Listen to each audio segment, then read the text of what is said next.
एक ऐसा शहर जो कुछ ही सालों में पूरा पानी में समा जाएगा, क्योंकि समुद्र के बीचों बीच बसा शहर वेनिस हर साल 5 मिलीमीटर पानी में डूब रहा है। लेकिन इस शहर में जमीन ही नहीं है, तो फिर ये पीने के पानी का इंतजाम कहां से करते हैं? और ये शहर अपने आप को डूबने से बचाने के लिए क्या कर रहा है? इस शहर में जमीन ही नहीं है, तो इनका स्वेज सिस्टम कैसे काम करता है? आइए जानते हैं इस शहर की सारी इंजीनियरिंग तकनीक के बारे में।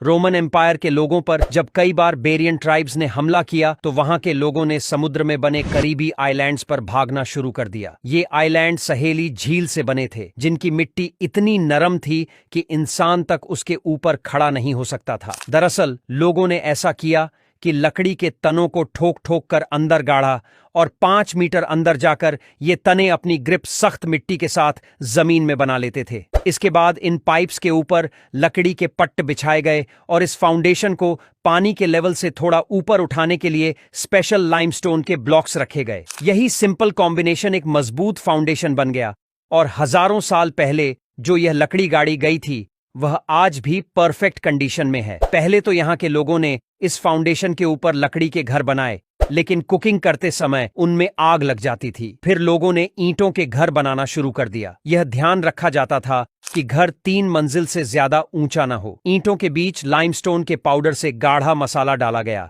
ताकि दीवारें मजबूत और फ्लेक्सिबल रहें। आज सभी घर इसी इंजीनियरिंग तकनीक से ही बने हुए हैं। वेनिस सिटी में ढेर सारे आइलैंड थे, और पॉपुलेशन बढ़ने के चलते अब इन आइलैंड्स को कनेक्ट करने की जरूरत थी। पहले तो यहाँ एक लकड़ी का फ्लोटिंग ब्रिज बनाया गया, लेकिन यह बहुत हिलता था और कई लोग इसमें गिर भी जाते थे। बाद में यहाँ लकड़ी का परमानेंट ब्रिज भी बनाया गया, लेकिन ज्यादा लोड पड़ने की वजह से वह भी गिर गया। मजबूत ब्रिज बनाने के लिए पहले दोनों किनारों पर लकड़ी के पाइप्स डालकर फाउंडेशन मजबूत की गई, और फिर स्थायी ब्रिज बनाया गया। पूरे वेनिस में फिर इसी तकनीक से ब्रिज बनाए जाने लगे, और आज भी आपको यह ब्रिज शहर में वैसे ही मिल जाएंगे। अगर पीने के पानी की बात करें, तो वेनिस में सिर्फ खारा पानी ही था। पहले तो ड्रम और कंटेनरों में पीने का पानी लाया जाता था, लेकिन आबादी बढ़ने के कारण यह तरीका फेल होने लगा। वेनिस के आइलैंड्स पर कई ऐसे इलाके थे जहां कंस्ट्रक्शन नहीं हुई थी।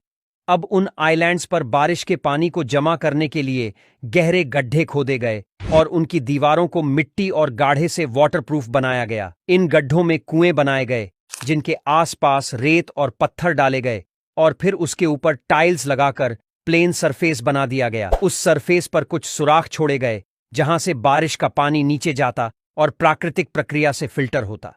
लोग इसी पानी को पीते थे। धीरे धीरे वेनिस में 700 से भी ज्यादा छोटे बड़े कुएं बन गए।